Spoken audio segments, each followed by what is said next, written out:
Yay! All right, we're here.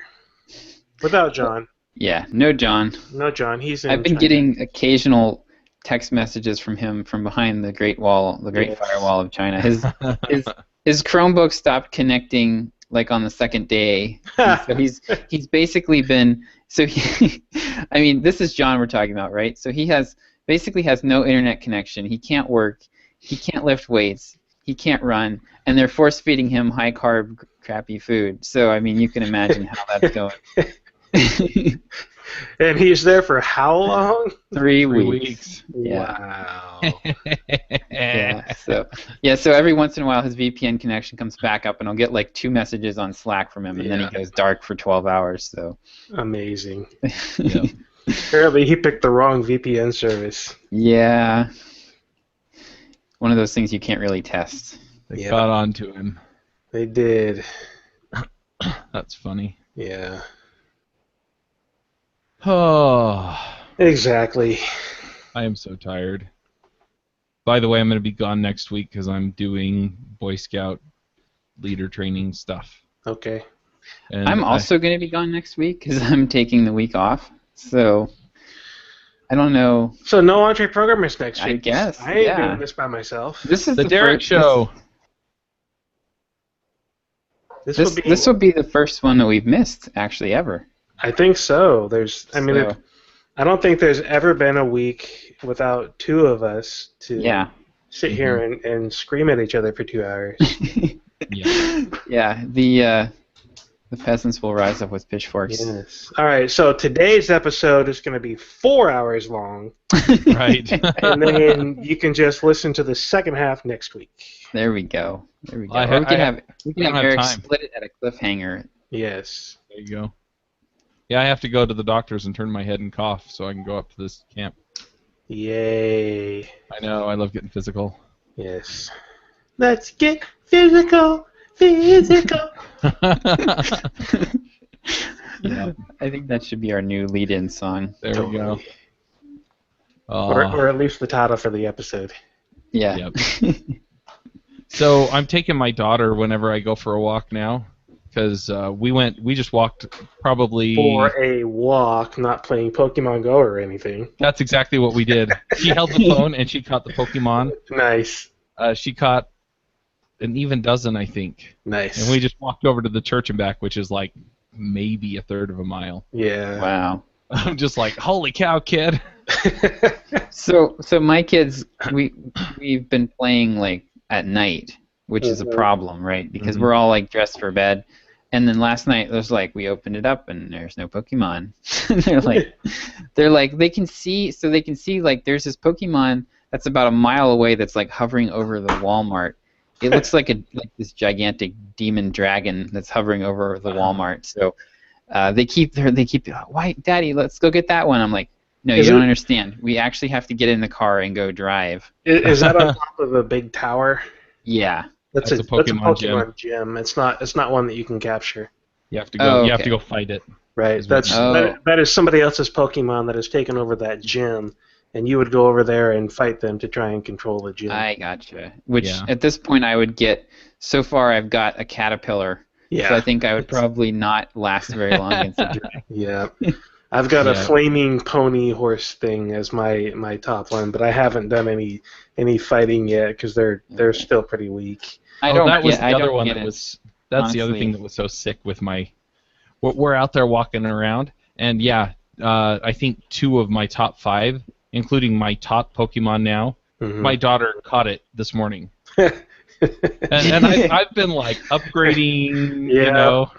I evolved a pigeon, whatever it's called, and it's like, oh, okay, so you just go find one that's already evolved that kicks the crap out of anything else. Yeah, I have no real connection to Pokemon other than this game. This is literally the first time I've ever done anything with it, and I'm such a lazy player. I literally will put 0 effort into it. I'll pull my phone out, turn it on. If there's something there, I capture it. If I have to turn around, I won't bother. It's like, I'm not going to turn around and catch something. It's just, I'll turn off the augmented reality just so it'll show up on my phone without me having to turn my camera around. That's funny. But it's entertaining though. I have a bunch of friends that play it, so whenever they're around, we all turn it on and look for Pokemon and stuff. That's like the only time that I'll actually really do anything even remotely close to looking for one. Yeah, if I'm out and about, like if I'm at Walmart or something, Right. I'll turn it on while I'm walking around. But yeah, for me, it's mostly just to hang out with my kids. Yeah. Yeah, my kids are pretty excited about it. I haven't done any walking around the neighborhood with them or anything yet. We live in a very suburban neighborhood, so there's no schools, there's no businesses, there's nothing really close by and within walking distance where we'd be able to find any real activity. But we take them like to the park or something and do it with them. Yeah, there's walk up and there's down the some green street and fight your neighbors. Exactly. Yeah. There's some green space in the neighborhood here that has some irrigation ponds in it, and so there's a Pokemon gym that I can walk to in about 10 minutes. Nice. So yeah, so I either walk over to the church because they have a Pokestop where you get the Pokemon balls, or I'll walk them over there and we'll go fight Pokemon. I can't believe we just spent 10 minutes talking about this. I know. Well, next week it's gonna be all Pokemon. Like we're all gonna be sucked into this thing neck deep, and we're gonna be like. That's the truth of why this isn't happening next week. We're all gonna be out on Pokemon safaris. Well, my thing is, and I think it's relevant to what we discuss here, is that this is something that I'm doing with my kids, and it's it's a lifestyle decision that because I mean I stop it periodically and check and see if there's something around when I'm out, but. Yeah, for me, it's, my 10-year-old is way into it. And so when I take him out looking for Pokemon, I mean, he's screaming and yelling up and down the street catching Pokemon. And, and it's time together, so. Yeah. Chuck's doing it for the children is what he's trying to tell us. That's right. For the children. Yes. Oh, my gosh. Yeah, I downloaded it just to see what the heck it was all about, and then my kids saw the freaking Pokemon ball on my screen, and it was all over after that. It's like, yeah. See, I've been telling people, it's research. I have a show about iOS apps, so that's right. I get it. Oh my gosh, the server was down the other night. So they were constantly going down. All excited. They were all excited, and when it's like bedtime, we're gonna play for a minute, and then. The server was down, and I was trying to explain to them what that meant, and they're like, our oldest is 5, so. Come on, Dad. You just don't want to play tonight. Quit breaking the internet. Yeah. So this last week I've spent a ton of time automating stuff. Nice. Basically, it's the guest onboarding that I'm working on right now. And some of the sponsorship stuff, but mostly it's the guest onboarding. So what I've done is I created Calendly accounts for each of the shows because Calendly is so nice. You can only have one calendar picked on your Calendly account. So since I have different free, right? No, if you pay for like team access and stuff, it's still. The team access doesn't work that way. What the team access is I got you. If anybody on the team is free, or if yeah, that makes sense. So I now have 6 Calendly accounts. Wow. And it's nice though because you can hook Calendly into Zapier and it does all the reminders and stuff. So basically at this point Calendly is going to be sending out the reminder like 2 weeks ahead of the scheduled podcast that says, hey, we're going to start talking about this stuff, and it's going to here's how you connect, and then it's going to remind them like 3 days before and 1 day before so that we're all set to go. And then the other automation stuff and so I still have to do that, and then the other automation I want to do is I want to create a Google Doc whenever we have a new show with a guest.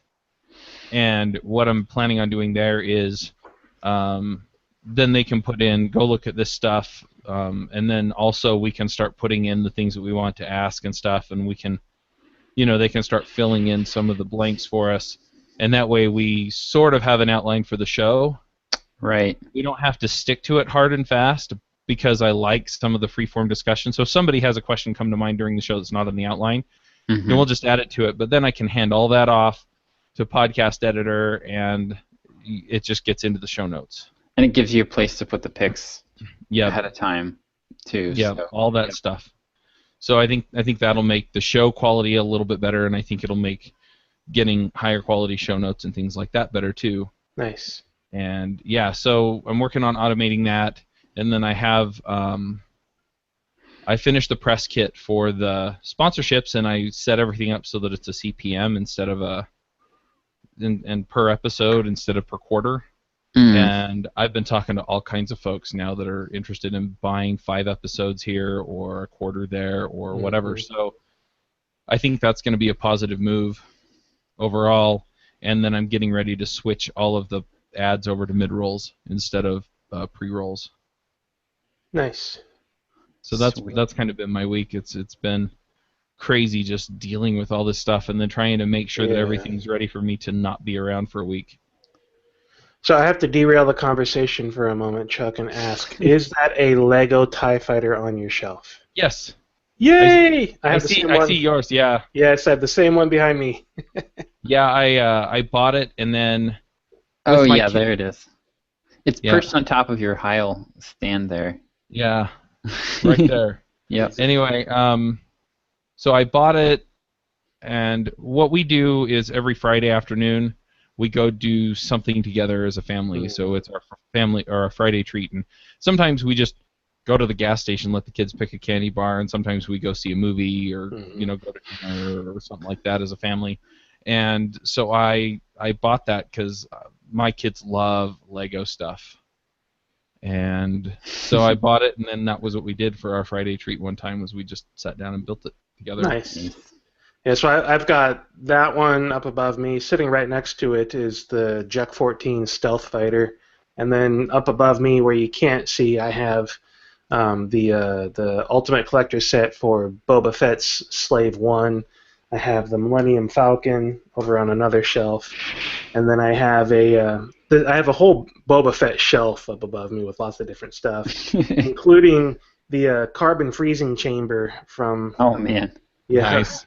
So it's got Boba Fett and it's got Han Solo in carbonite and everything. It's pretty slick. I haven't put that one together yet, but I need to pull that one down. And I usually do these myself because I really like doing Legos. I don't know what it is about them, but I love building Lego sets. But I'm probably going to have my kids help me out with that carbon freezing chamber. Yeah, it's a fun way to go. It's a good way to spend time with them. And yeah, I'm planning on buying more of them. The kids know that they're daddy's Legos. Yeah, we have thousands of Legos out in our play area, and my son spends like all day, every day, whenever we're home, just playing Legos. He's obsessed with them. Yeah, that's my son, my 10-year-old. He just so they'd get along just fine. Yeah, they would. But yeah, he's way into it. So nice. It's funny because he's like, "Okay, Dad, now you do this," and I'm like, "Yes, son, I can see the instructions."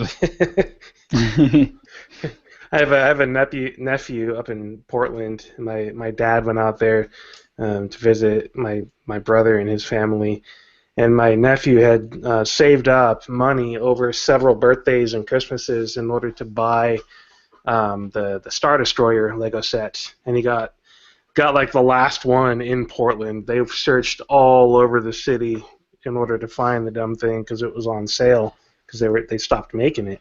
Mm-hmm. And so he got it dirt cheap and got home, and Grandpa was there, and he wanted Grandpa to help, and so Grandpa starts helping, and like as Grandpa is handing in pieces and looking for the next one and trying to put pieces on things, my nephew, his name is Houston, is like jumping 5 steps ahead and saying, "Oh, we need this one next. Oh, we need that one. And oh, I'm going to put this here. Well, you're finding that one, so I'm just going to go ahead and why don't you just flip the pages for me?" And it gets to the point where Grandpa is basically just sitting there watching him do everything because he wants to do it himself when he asked Grandpa to help him. Yep. Yeah, kids are funny. Yeah, and Legos are awesome. Yep. But yeah, I've just been scrambling to get crap done. Holy cow.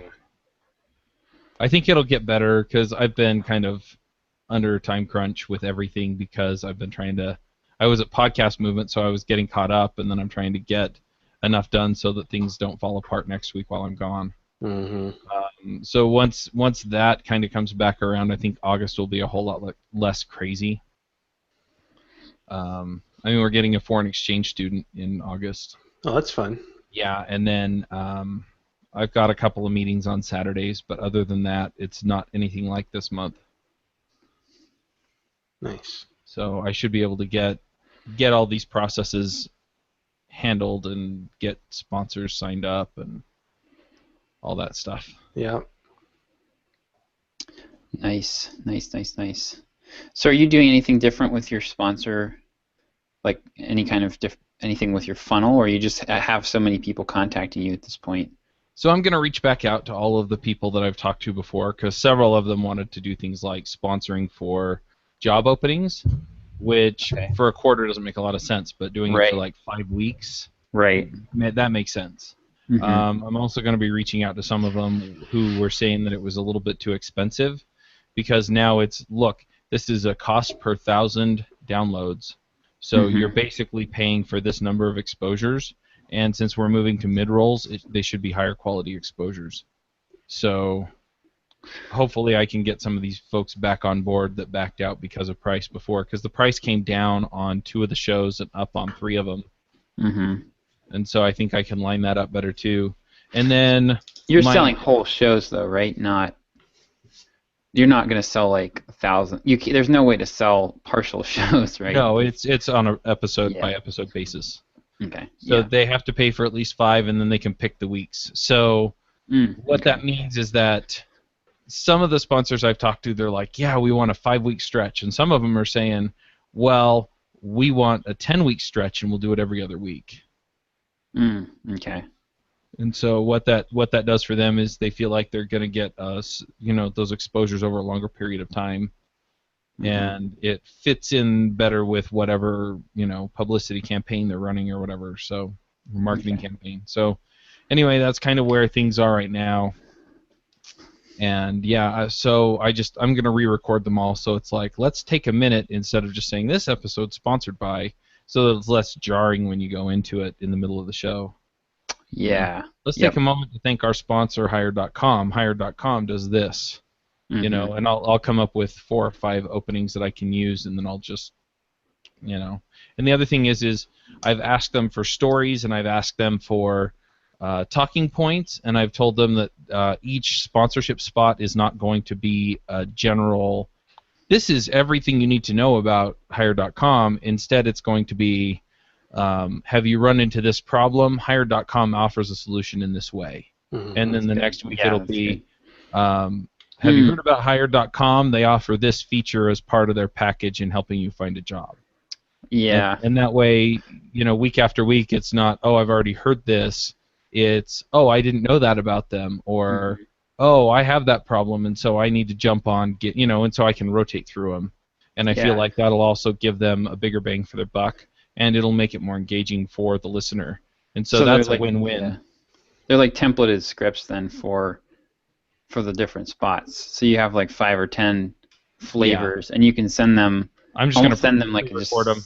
Yeah, well, you can send them like a fill in the blanks kind of document too, where it's like. Oh, that's true. I could do that. I'd be interested in that as well, actually, if you wanted to take a swipe at it and share it, because we're going to be using that sort of thing too as well pretty soon. But then I can just hand it off to whoever's editing the podcasts, and they can just stick it in, and it's just part of the show at that point. Yep. Nice. So that works out pretty well. And overall, I think, like I said, I think it'll make it better for the shows. It also, then I don't, because I feel like we start out and we immediately hit them with the sponsorship messages, and the listener just wants to get into the show. So let's just get them into the show. I'm probably going to do a real quick, this episode is sponsored by Sponsor 1 and Sponsor 2 and Sponsor 3, and then just go into the show. Yep. And then that way they're kind of primed. They know they're going to hear those spots during the show. But the other thing is I think some people just get on as soon as the spots start. They just skip, and then they're through. and then they listen to the show, and those sponsors don't get their money's worth out of it. Yep. Yeah. What you need to do is have irregular length spots too in the middle. So yeah, it'll be like 17 seconds, and then I think the maximum length I'm going to have any of them be is 45 seconds. Okay. But because I used to have 4 sponsorships per episode. I'd had the platinum and 3 gold, and now I'm just going to podcast sponsor, and there are only 3 of them per show. Mm-hmm. So, I felt like, okay, well, I can give a sponsor a little bit more space if their story or point needs it. Mm-hmm. But I'm going to try and keep them to 30 seconds or less. Okay, cool. And really, it's going to be just long enough to make the point and tell people how to get it. So nice. Yep. if it's 15 seconds and effective, perfect. If it needs to be 35 seconds to be effective, then we'll do that. Do you do any kind of tracking or like have any kind of URL that you give out or do anything like that, or is it just like hired.com? So I have Pretty Links installed on devchat.tv. Okay. And so I've considered setting something up that's like devchat.tv/hired. Mm-hmm. But I haven't done anything like that. Okay. And Pretty Links doesn't. I need to bug Blair about that. So I had lunch yesterday with the guy that does MemberPress, which is a membership plugin for WordPress, and his company also builds Pretty Links and Pretty Links Pro. Oh, nice. So, yeah, he's the original developer behind that. So I think I need to complain to him and say, look, I'd really like to do Pretty Links under a directory and see if I can get him to add that to it. What do you have mean? Pretty Links for Pro.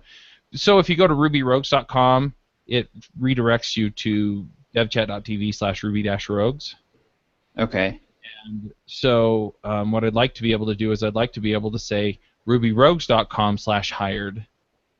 And then I have a rewrite rule in Nginx that would translate that to devchat.tv/ruby-rogues/hired. And so then I could just hand out rubyrogues.com/hired, and it would just, boom, work. Otherwise, I have to create a rewrite rule for each of those in Nginx. Oh, I see. Because I just, I create that in there and then tell it to redirect. And, yeah, I don't want to do that. Yeah, that makes sense. So, anyway, I had to do that already because the Rails app had that capability. And so I had to create rewrite rules for all of those because I didn't want to go back through the show notes and change them, fix them. So yeah, so if I could do that, that would be nice. Should be able to now. Should be able to what now? To do exactly what you just wanted. With Pretty Link. Oh, really? Yeah, just put a slash in the URL. I tried that before and it wouldn't let me. I just did it. Yeah, I think I've done it as well. That's why I was confused. Oh, well. Might be a new. Maybe I did it wrong, or maybe it's new. I'm sure I've updated it a couple of times since then. It's slash, not backslash. Let's see, Pretty Links. Yeah, I'm pretty sure that I've used. Because I was researching how to use Pretty Links to do affiliate tracking, because I'd like to potentially do some reporting, Google Analytics reporting on clicks to affiliate links, and that's one of the things they recommend is that you use a consistent, some kind of consistent subdirectory for your affiliate stuff. Yeah, so I just put in a Pretty Link of foo/2ff5, and it created the link just fine. So you would have to manually type in /ruby or ruby-rogues / whatever, but I mean that should work. Well, bam. That slug is already taken. Oh, yep. No, I just got that same thing when I tried to type in /series, because I have a series subdirectory on WordPress already. All right, so yeah, it's not going to work, right? Damn. Yeah. Well, couldn't you if you pick a slug that's not taken, you just have to come up with some other That creates a problem because existing links out there to rubyrogues.com/whatever are already being redirected to the new URL. Right. Yeah, that makes sense. Yeah. But yeah, I'll bug Blair and see if there's some way that he can add that in. It may not be worth it to him to do, though, so I don't know. May not be possible either. Depends on how WordPress works. Yeah. But anyway, so yeah. You can do rubyrogues.com/l/foo, but that gets annoying. Yeah. I don't know. Anyway, so yeah, so I was kind of hoping that would work, but it doesn't. So yeah, and that reminds me, the other thing that I'm doing is I'm going to move my stats tracking over to Blueberry, because Keen.io is, I think it costs me $125 a month or $250 a month, and Blueberry's $5 per podcast per month, and a lot of the advertisers out there accept Blueberry as an accepted stats tracking system. Like, I haven't had any pushback yet. How are you tracking this? But if I send them something that came off of Blueberry, then they're, as I get some of the bigger players out there. But the other thing is it'll save me about $100 a month, plus I won't have to maintain this Sinatra app that I have that currently does all the tracking. Yeah. Because I've had to tweak it a few times, and I've had a few issues with Mandy figuring out exactly how she's supposed to use it. So this way, it just works. And I think what I'm going to do there is I'm actually just going to go into the Nginx setup that points to that Sinatra app, and I'm going to create rewrite rules for one show at a time and move them over to Blueberry one show at a time. And that way, I don't have to go and change all the URLs for all of the media. It just hits media.devchat.tv/whatever, and then it just sends it to the right place so that it redirects through Blueberry and Podtrack. Yep. Nice. So yeah. Otherwise, I'd have to have somebody go through and actually change every entry of every episode, and just like But and one other thing that I figured out, I was talking to Blair, and he said that MemberPress works with PodPress. So for Rails clips, I can actually set up the membership for Rails clips, and then since it works with PodPress, it'll restrict. You can basically create restricted RSS feeds with it. So if they have a Rails Clips membership, then they can get the RSS feed that has all of the episodes in it instead of just the free ones. Do people really use the RSS feed? Yeah. Yeah, so for like Ruby Tapas and Elixir Sips and some of these others, I know a lot of people that use the RSS feed. And what they do is they actually just they put it into their podcast app, and then it uses HTTP basic authentication. So you just put your username and password in there, and then it authenticates you to the system, and then gets you the RSS feed. And it just remembers the credentials after that, so it can fill it in every time you tell it to check for updates. And that's how people find out that there's a new video is, you get the email from Avdi that says there's a new Ruby Tapas, but by then it's already on my phone, and so I can just watch it there. And it's a pretty darn convenient way to get the content. Because I had maybe a handful of people ask me for that 2 years ago, but nobody's asked since. Yeah, I think it depends on your audience. I mean, I guess you can ask if people want it, but if a lot of people say they want it, you have to be prepared to deliver it, I guess. I don't know. Well, that's part of the problem, is I couldn't get it to work. There were a lot of... One of the things that I needed to do in order to make it work was get my media service in place, which I have now, but there's still a lot of work left to do to actually make it work. Interesting. Yeah, you just set the option in PowerPress. Yeah. And you tell it that this is a subscription-only media, and then when it creates the RSS feed, it just leaves those out. And then if you use the special RSS URL, then it prompts you for your username and password, and then you get them all instead of the free ones.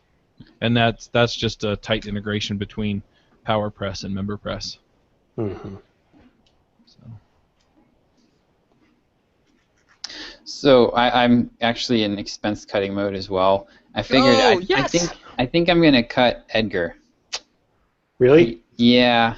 Sorry, Edgar. Yeah. So I realized that basically the only thing I'm really using it for, well, I have it running for Joshua Earl, my Twitter account, and then for Sublime Text Tips, and I'm just gonna, since I've basically merged Sublime Text Tips with Simple Programmer. Right. I'm gonna just have my eager helper Aaron transfer all the content over to the Simple Programmer account, and then we'll just run it from there. So, and then like for my account, I went back in and I looked at my actual analytics.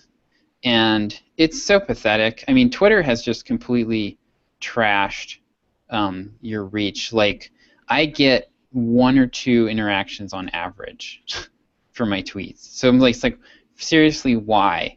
So all I'm gonna do is I'm already writing an email every single day that gets posted on my blog. So I'm just gonna set up an if this then that rule to live tweet those when they come out, and then like. I mean, that's really all the benefit I was getting out of Edgar for my account. So it's just not worth it anymore. Like now that they've cut organic reach down like that, and it really doesn't matter. Like I wrote an email about this week. Like it doesn't really matter. Like all these platforms say, oh, you write really good content and you get all this free exposure because we're using our magic algorithms to give you more exposure when you write good stuff. Well, yeah, it doesn't really matter. Like I've had tweets where I get like insane engagement rates of like 2 or 3%, and they get no more. I don't get any more people seeing them than on my tweets where no one clicks on them. So it's pretty much like they've just shove you in the corner and nobody sees you anymore. So oh well. But yeah, it's definitely that'll be like $600 a year that I'll save if I drop that. Nice. And I also canceled my Calendly account premium I was paying for the $10 a month because I had for a while there I had like with my coaching I had a lot of meetings and I realized that I've basically cleared off my schedule now to the point where I have at most like 1 or 2 meetings a week, and so it's not I don't need that. I don't need to have multiple calendars anymore, so. Yeah, that makes sense. Yeah, that'll be nice. I'm keeping both of those around because I have somewhere in the ballpark of 900 podcast episodes that I have in that queue that it spits them out on my Twitter account periodically. Yeah. It's also nice for automating leading up to conferences, and then the Calendly is getting people lined up to be on the schedule and stuff. So yeah, your situation, yeah. If you're not, if you don't have stuff where you're going to take advantage of the features, then yeah. Well, you should. I would encourage you, if you're mainly using it for Twitter, go into your analytics and actually look and see if you're actually getting any interaction on those tweets. I get some. I do get some because I get people retweeting and tweeting back at me. Yeah, I get quite a bit of interaction out of it still. Okay, yeah, well then if you are, then that's awesome. Yeah. I've had a few people, I tweeted like, I think it was last week, I tweeted episode 12 of JavaScript Jabber, which was like 4 years ago, and I had like 3 people tweet back at me, I listened to this, it was so great. Yeah. I actually wonder if Twitter is, I've actually wondered if Twitter hasn't punished bigger accounts more with this, because like, I've seen a huge drop-off in interactions across my account, Sublime Text Tips, and the Simple Programmer account. Like if you look at it, it's like it falls off a table in February. It's less than a quarter. I mean, I'm not saying you guys are getting so if you're Chuck, how many followers do you have? About 24,000. 24. Okay, that's bigger than what I've got. So there goes that theory. I've got about 7,700. Yeah. So I don't know, but yeah, I definitely seem to get more exposure the tweets that I'm like, if I just randomly tweet something and it doesn't have a link, I think they suppress links in particular. Could be. If there's no card attached to it, yes.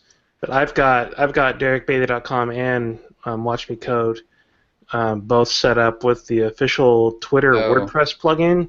So anytime I tweet a link from any of my sites, Twitter will grab the preview card and display that for me. Ooh. So if they are downgrading your status because of links, then install that plugin so that you can get cards, and they will probably prefer you again.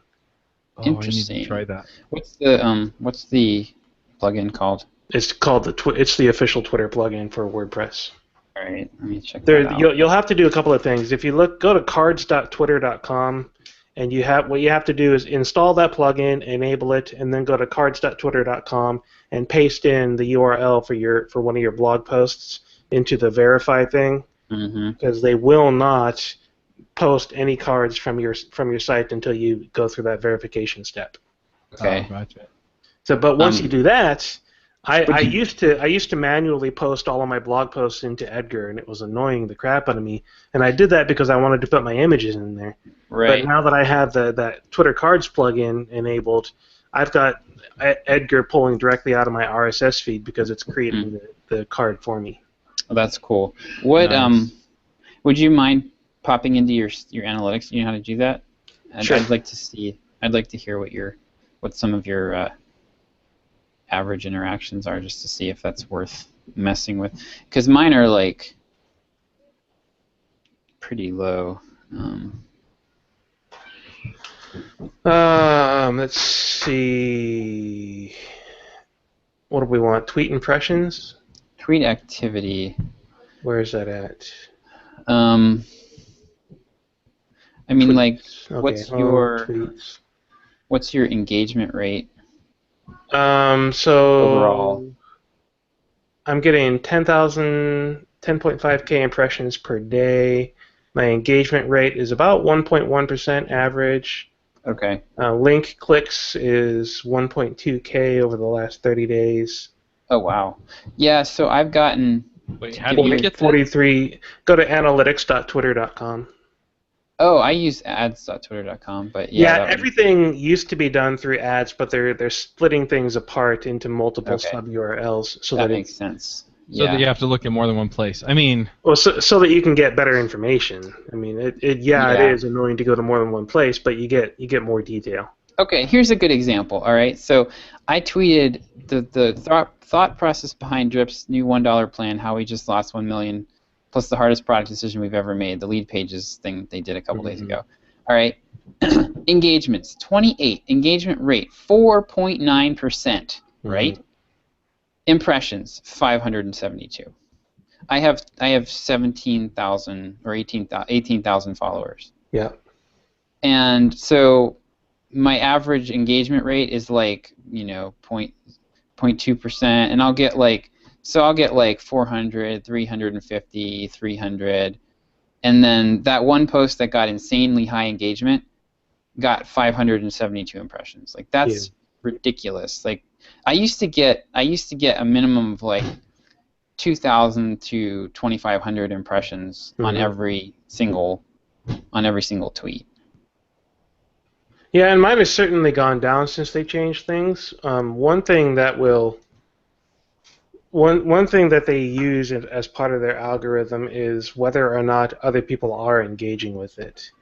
So if I post just some random tweet, well, that's what I'm saying. It may take half an hour before I see any engagements on it, even though it's been sitting out there. But as soon as somebody likes it, clicks it, retweets it or whatever, then my impressions and my engagements will skyrocket. Well, that's what I'm saying though.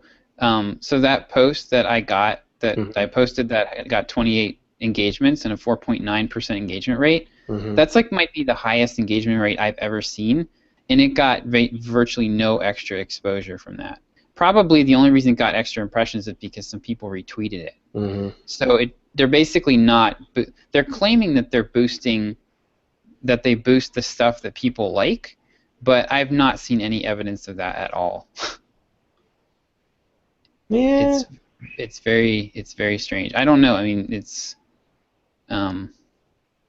here's one that got a 2.1% engagement rate and only went to 432 people. Where are you seeing the engagement rate? I'm not seeing. It's in the columns, the big column of tweets. So you got to scroll down. Remember that engagement rate is based on the impressions as well.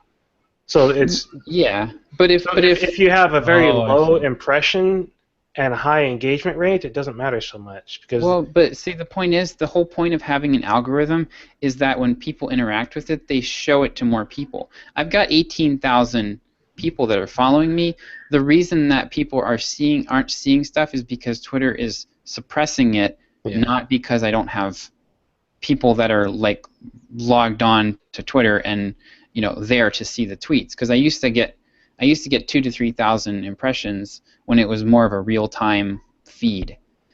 So when did those changes go into effect? In February. February. Yeah, they're supposed to. The idea, the theory is that they are that they're supposed to be rewarding you for posting stuff that people like by giving you more exposure, and that's what I'm saying. I haven't seen any evidence that high engagement rates on, and Medium's the same way. I've been experimenting with that, and I don't get any. You don't get any boost really worth writing home about based on who's reading. Oh, here's one. I got 685 impressions with one interaction.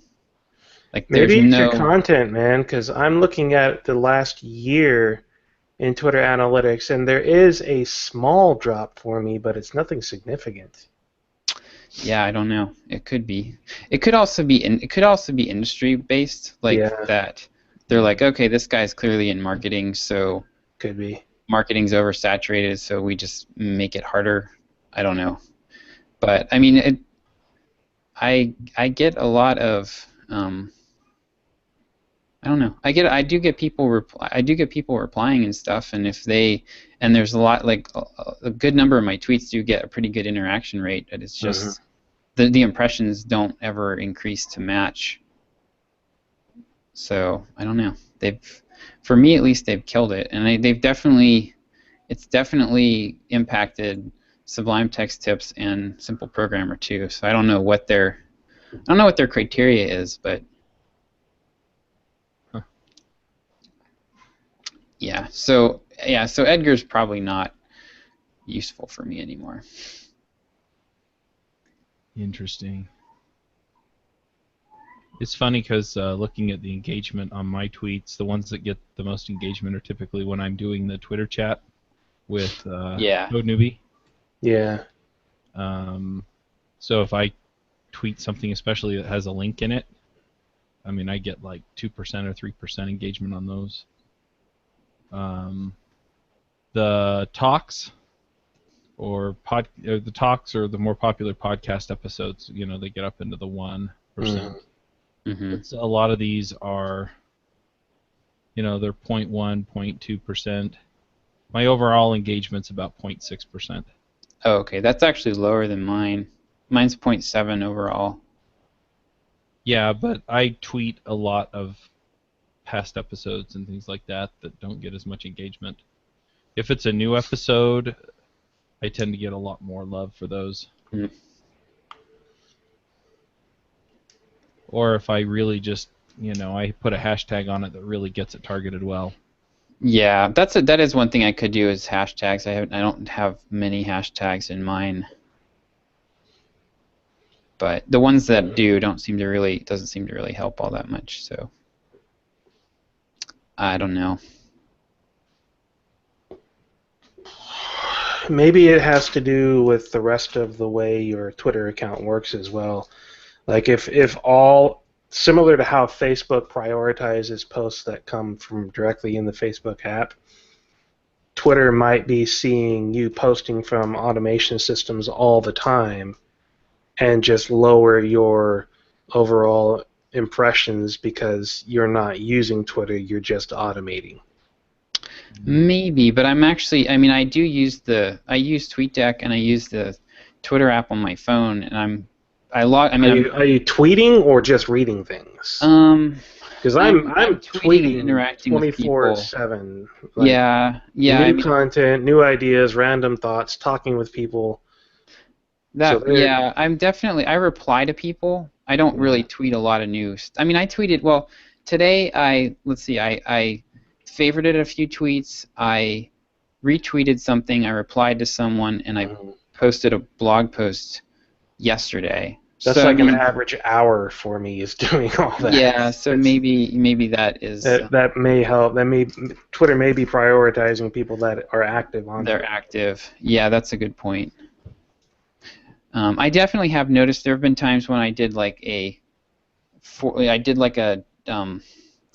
Josh Pigford style stream of consciousness thing where it was like 6 or 7 tweets in a row, and I have noticed that those tend to get. I tend to get a lot of impressions out of those, but I don't know. It's like I don't know.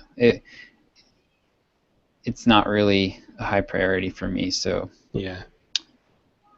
But yeah, I mean, if it's not where you're at already, if it's not something that you're already doing a lot and it's not working for you, just kill it. Yeah. Kill it with fire. I could probably get as much. So I could get more mileage out of just the free, having a free RSS thing that retweets my blog posts, and then using it like you do manually versus Edgar, because clearly Edgar's not getting me anything at all. So if anything, it's hurting. Yeah.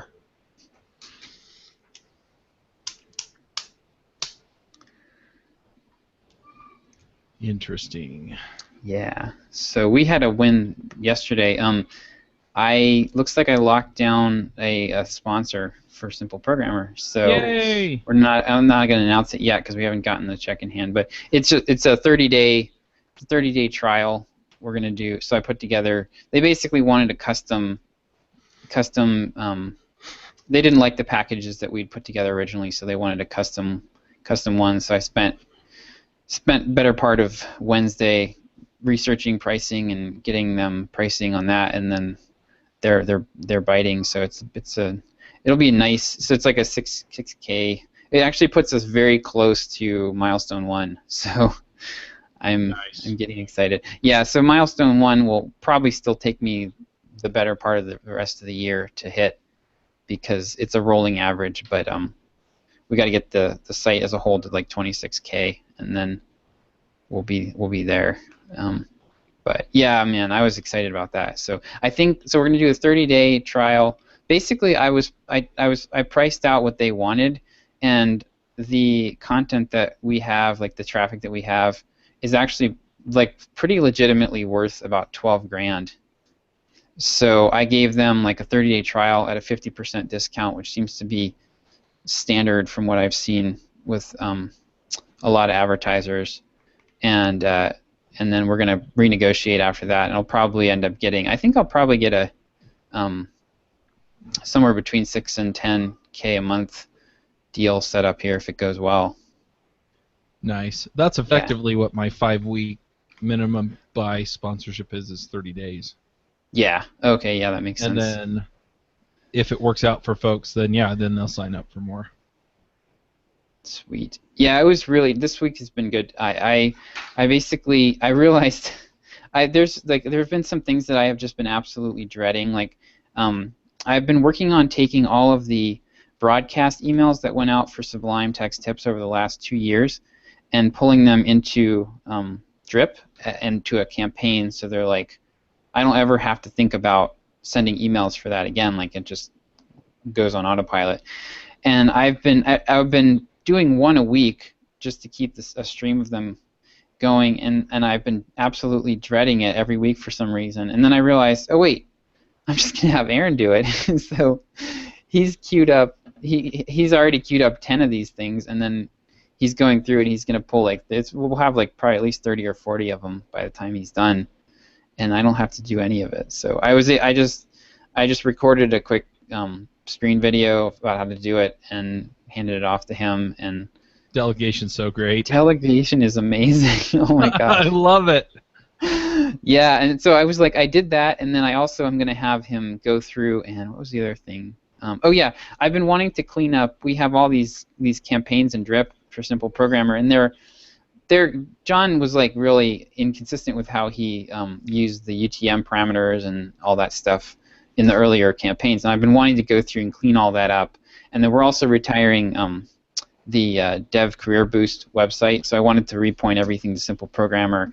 And I've had this on my list for a while to do, and it's like super tedious because you have to go through just go into view source on all the emails and like edit all the URLs and everything. I was like, guess what, Aaron? Got a job for you. So yeah, and then he went through, we had like 70 or 80 blog posts that had embedded code in them that was using this WordPress plugin, and the WordPress plugin was basically taking down Simple Programmer pretty regularly. So I don't know what was wrong with it, but it was like taking the site offline. So I just had Aaron go through, and he put together a spreadsheet and cranked through all like 80 of them and did a fantastic job. So yeah, so delegating is where it's at.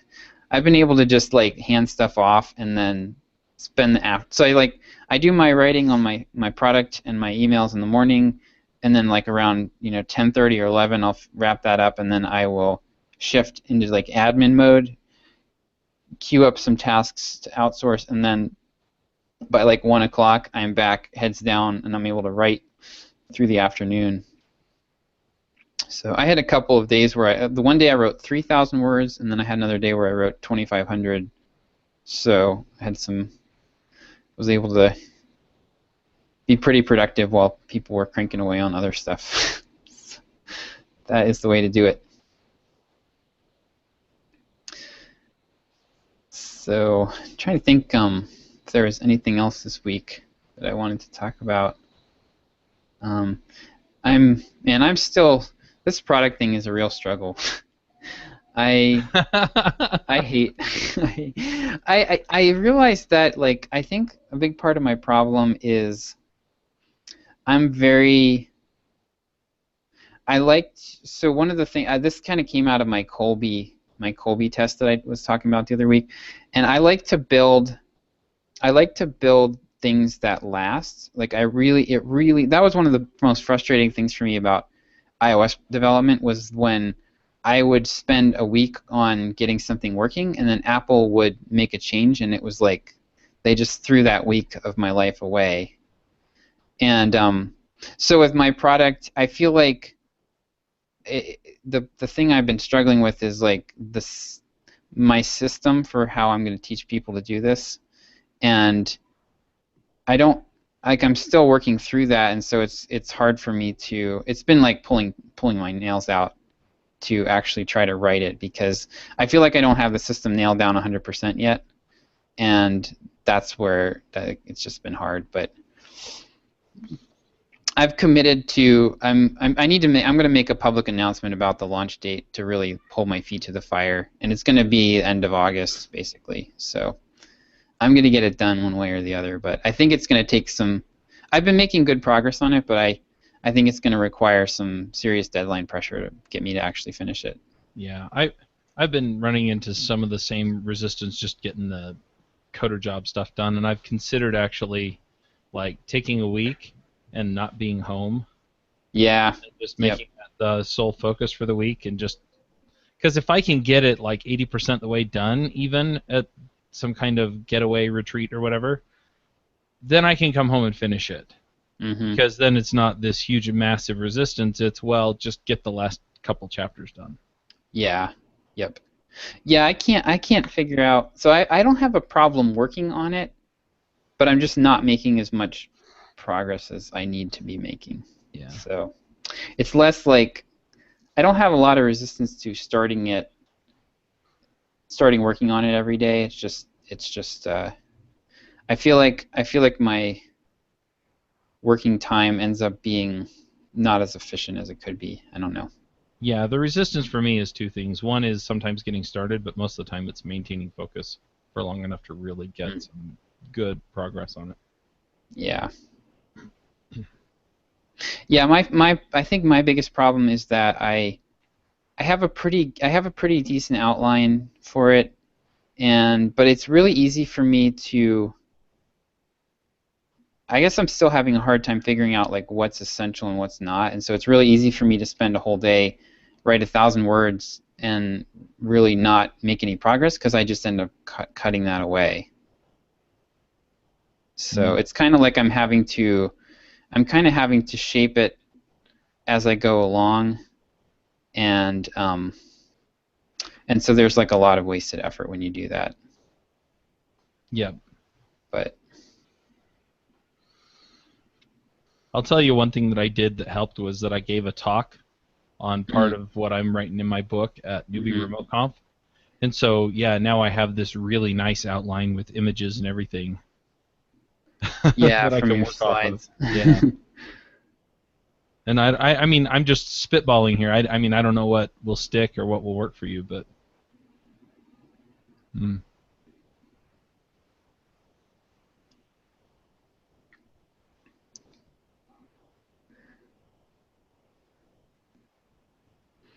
Yep, I'm definitely gonna commit to a public launch date though, because I get pretty much like 3 or 4 times a week I get somebody asking about it at this point. So I've done that before though, and then I miss it, and then I miss the next one, and you know, so I'm real good at missing them.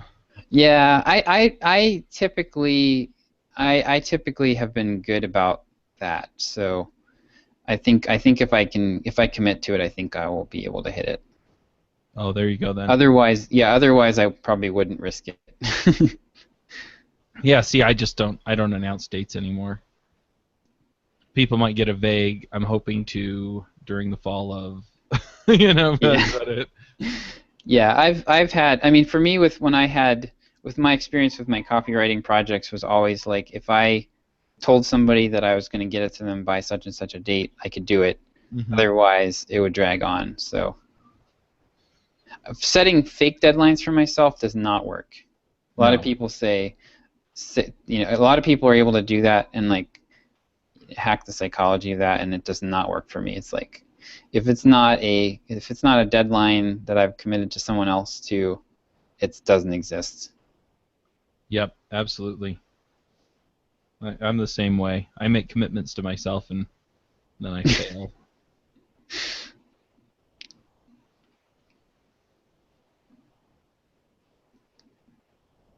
What about you, Derek?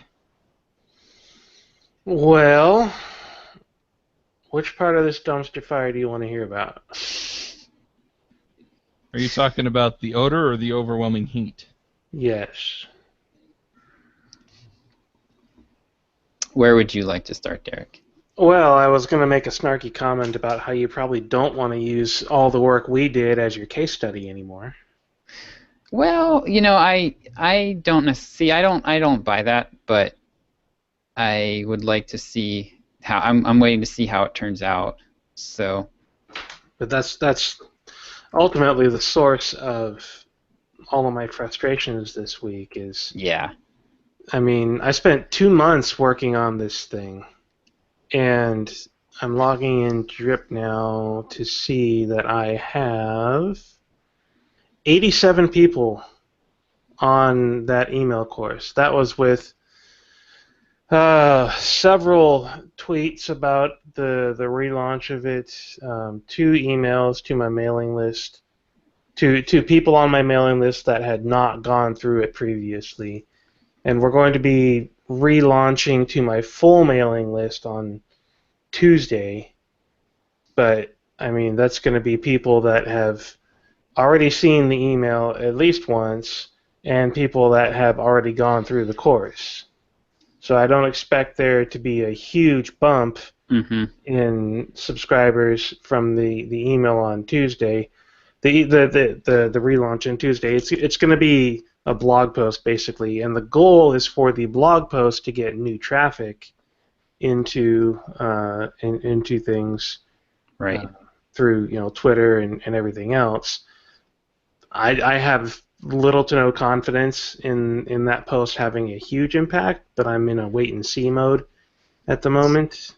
All right. So basically, so we've got a couple of pieces here, right? The fact that none of the work that you've done on this has in any way been really tested at all. So you don't have any results from it at this point. So don't feel like you threw don't feel like you threw all that away, because we just haven't gotten any people to go through it.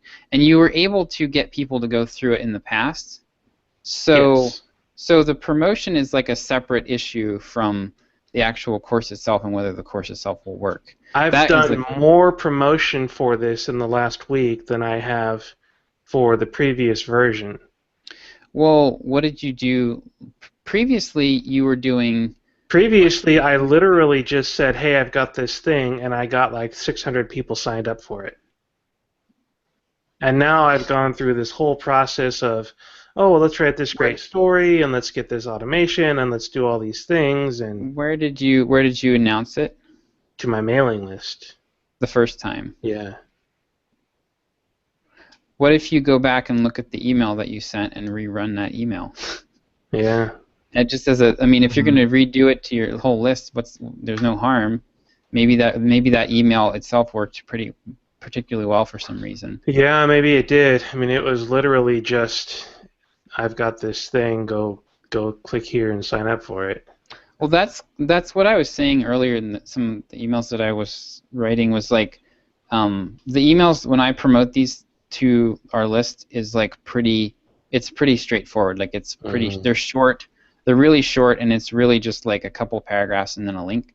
And I think that if you'd done that, you probably would have gotten a 5 or 6% click-through rate on that. Mm-hmm.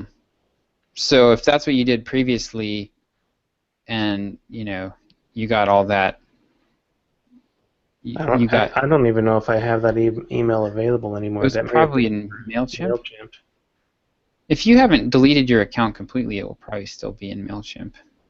Well, and you may also be able to go on, I don't know, a JavaScript podcast that reaches 35,000 people every episode and see if you want to talk about this in JavaScript, and then at the end of the show tell them to go sign up for the email course and see what that does for you. Yeah. Yeah, so I guess, all I'm saying is that don't feel like you threw away, you don't know yet. It's possible you threw away all that time working on that. But you actually don't know that. All you know right now is that you're having some trouble getting people onto it, which is a separate problem, right? I mean... Yeah. So like, if you're able to get people... That's why I suggested the pop-up. Like, if you're able to get... I've got a pop-up running, and I've had 2 people come in through it. So, that's interesting. I'm sure this. It's got to be frustrating, right? You put in all this work, and then Josh's answer is, "Well, now you need to do this other work." Yeah, it's. Well, no. Yeah, I'm not trying to say. That's exactly what it is. I mean, it's. Yeah, I'm not trying to say. 2 months of work so that I can have something, so that I can spend 2 months of work to make people know about that thing. No, yeah, I'm not saying that you should put in a huge promotional effort on this. I definitely don't think it's worth doing a big 2-month-long, content marketing push at this point. Yeah, but I think there are probably a few places you can go where you can get the kind of exposure you need to actually get people onto it. So I guess what I'm saying is that from the front end of this, nothing has changed all that much. Like if this course was a store and you were driving by it, like the appearance of the store hasn't really changed all that much. So the interior of the store has changed a lot, but why are people not walking through the door? Like that's a separate question from whether they'll buy once they're inside. And it seems like something has changed, because if you were able to just tweet it out a couple times and get 600 people last time, the name of the course hasn't changed. Really, there hasn't been that much that's changed about it. So why are people not jumping on it now? And I don't have a great answer for that. Yeah, me either. You did spend a lot of money on Twitter ads. And those were all useless. That got me very little. Yeah, no, I'm not suggesting that you should do that again. But I'm wondering if that is tainting your memory of how you promoted this in the past. No, those Twitter ads were a failure. My memory of those Twitter ads is don't do it again because it wasn't worth it. It didn't get me anything. You my got launch, subscribers, I got a few, okay, but hardly any. My launch, the first time for the first version of this was an email to my mailing list, which only had like 1,500 people on it, and about a third of them signed up.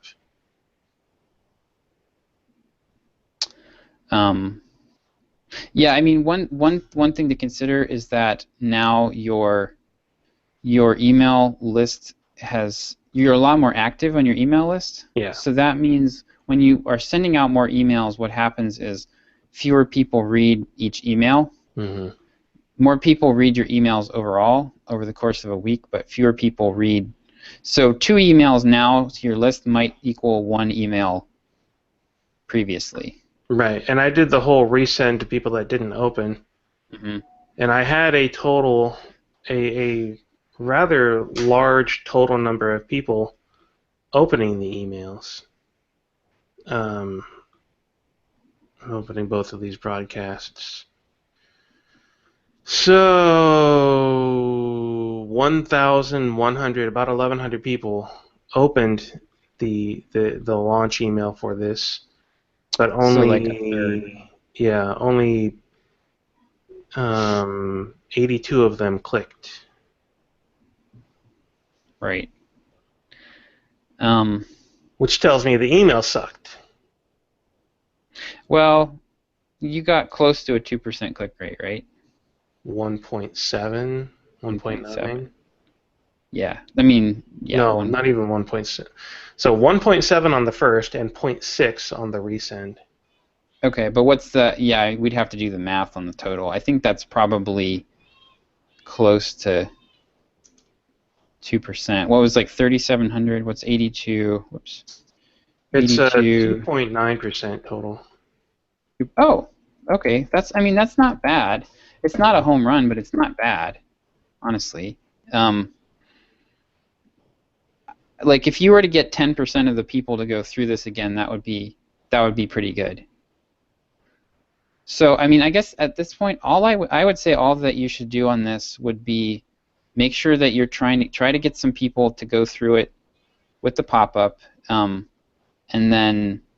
make sure that you're still tweeting it out, and then possibly consider doing a couple like 3 emails total where you're promoting it. So when I do those promotion sequences, they're 3 emails on consecutive days, and they are real short, and it's just like a link. Click here and it's like just teaser. It's basically just teaser copy. I honestly think they took me about 20 minutes total to do all 3 of them because I was pretty much just taking little chunks of the email series. So, but yeah, if you're not getting with your what's going on with the pop-up? Like ask that question a different way. How many times is it showing a day? What's the conversion rate on it? What post is it showing on? It's showing on anything related to the JavaScript this keyword. I've had it running for 3 days now. It's had 244 impressions and 2 conversions. Okay, I would broaden that up. I would make that your default fall-through pop-up for like your entire site, except for the ones that you have that are really targeted, and just try to get a bunch of impressions on that. And then, I mean, if you can get that's pretty low effort, right? It's just show it to everyone for a week. Yeah. And you're getting roughly 1,000 people a day or 800 people a day on your site, I think. So you should be able to get a handful of people, probably 5 to 10 signups a day, maybe, if you did that. And then over a month, that would give you enough of an idea of whether the whole course as a whole works. Yeah. And maybe it doesn't, but we just don't know that yet. So I mean, when I launch these, I don't launch these to our lists. Typically, what I do is I stick up a pop-up and collect some people and see what happens. And then we did that in February when we were at Traffic and Conversion. I just threw up the 5 learning mistakes pop-up for a little while, and because John was really nervous about siphoning off money from the blogging course, because that does pretty well for us. But yeah, so I don't think you should spend really a lot more time and effort on this until you just let it run for a little while. Okay. I think what you're going to find is that it converts at probably like 1 to 2% overall, and the weak spot's going to probably be your sales page. So, and then if that's, if you're getting reasonably good clicks, then you know that you need to work on your sales page. All right. Well, it's now the default for all blog posts. Okay, cool. So, do something else for a month. I don't have anything else to do. I really don't. I mean, other than moving on to the next bundle and reworking the email course and pitch automation for that. But what's the value in doing that when I have no idea if this formula works for me? Yeah. No, I agree. So I've got a marketing guy who has his monthly retainer for, now through the middle of August, and I'm going to tell him to do nothing? Because the next thing we have to work on is more marketing automation. I mean, I could redirect him on to analyzing the Watch Me Code homepage, trying to build avatars for the site as a whole, but I don't know. I got a question, because you mentioned in your email to us that you have the YouTube videos and you have a lot of these other avenues that you're working on that you don't want to back out of. What happens when people watch those videos? I mean, are you directing them back to a landing page of some kind, or through the comments? Yes. I typically have the Watch Me Code link as the first piece of text in the description of the video. But the majority of those are linking to other videos in order to get people. It's the whole YouTube strategy of keep people on your YouTube channel. Right. And at some point, I have a lot of screencasts as well as the just talking head videos, and the screencasts all link back to Watch Me Code. Most of the newer videos link back to Watch Me Code at the very end as well. I have the Watch Me Code logo showing up, and that'll have a link to the Watch Me Code site. Yeah, it just occurs to me that you may want to, if you have this email course or some other freebie that you're giving away, you could set up a landing page and send them to that to get that, and then put them through a marketing sequence for Watch Me Code instead of sending them directly to Watch Me Code. Well, the eventual goal is something like that, but that's a lot of analysis and work to design the right landing page and everything else, which is what we want to get into. That's not a quick win, is what I'm trying to say. That is not something that's going to fix my cash flow problem right now. Yeah, but the thing that the thing that strikes me is that, I mean, how many people go through your YouTube channel and then come in and buy Watch Me Code? 0.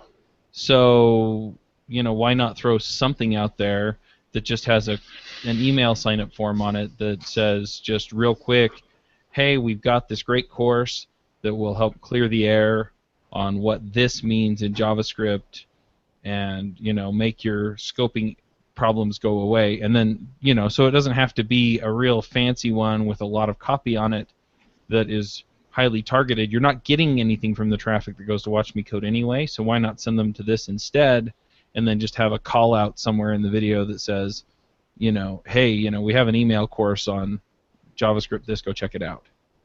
And so you spend a half hour putting the landing page together and see if you can get people onto the list that way. Yeah. I mean, just as an experiment, just to see if you can get that many more people to go through the course, and then you can start to really analyze, okay, they're dropping off at email 3, or people seem to really like this and this and this, but the sales pitch into Watch Me Code or into whatever else you're trying to get them to do isn't quite working out. You can start to fiddle with that.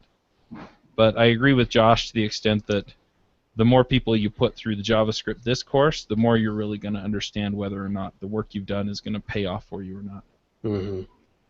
Yeah. I mean, at this point, if it were me, I probably wouldn't want to invest more time into getting traffic into that at this point, and just because you've got enough traffic where if you just let it run for a little while, you're going to have enough people that go through it to where you'll see whether it's working. So what do I do to fix my real problem, though, of not having any cash flow? Not having any new subscribers this month and having a dwindling subscriber base on my old pricing plans. So when did you make the switch again? May 1st. May 1st. How does your because you mentioned that your revenues dropped from 5K to 3K, right? Mm-hmm. And you said was that in the last 6 months that's happened? In the last 2 months. In the last 2 months. So you've lost 2,000. Yeah. I've lost 1,000 a month for the last 2 months. So how many subscribers were you getting a month previously? Average of about 30. 30.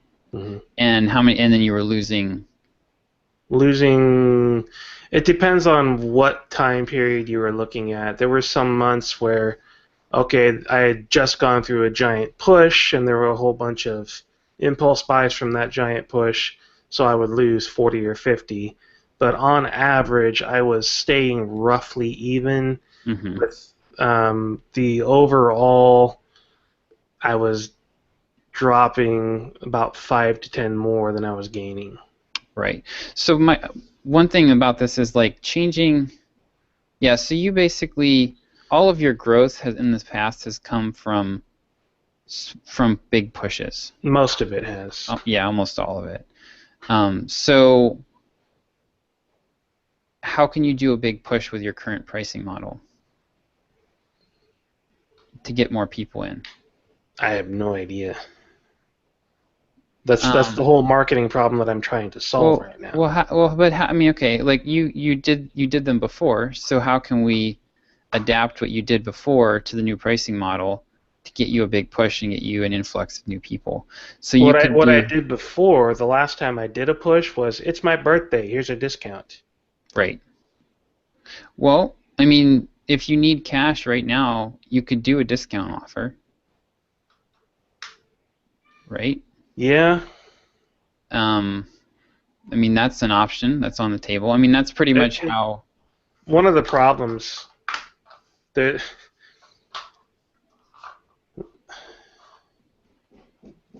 Sorry, I'm trying to formulate 1,000 different thoughts in my head, and they're not coming out coherently. Yes, I could do that. It would be more work than I want right now, but I could do it. And I say that because of technical limitations in the platform that I'm using. All of the previous discounts that I've offered for the subscription are permanent discounts. And you want to do like a... The system that I have now does not offer one-time discounts for subscriptions. Right, but I mean, so what? Like, if you get somebody that pays you $197 for a year, that's like pretty good. Yeah. Even if they get to renew at $197, right? That's not. I don't think you're gonna cry too much about that. Right. So that would be one option. And I mean that might not be a bad.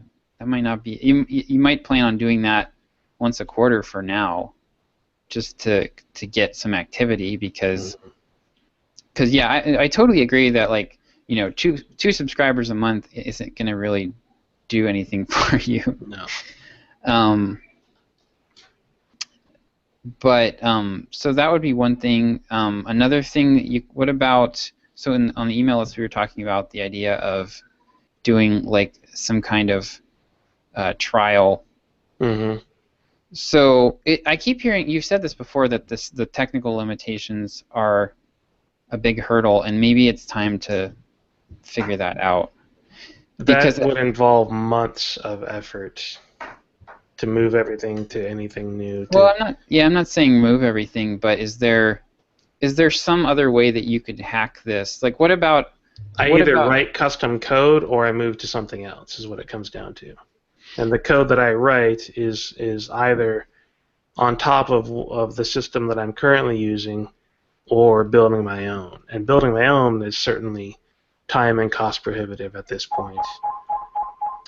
I mean, like I said on the mailing list, I could set this up so that I could give somebody a 1 month or a 1 week or whatever length subscription for $10.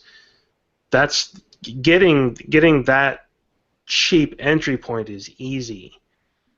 There is no way for me to automate bumping them into the higher priced plan at the end of that.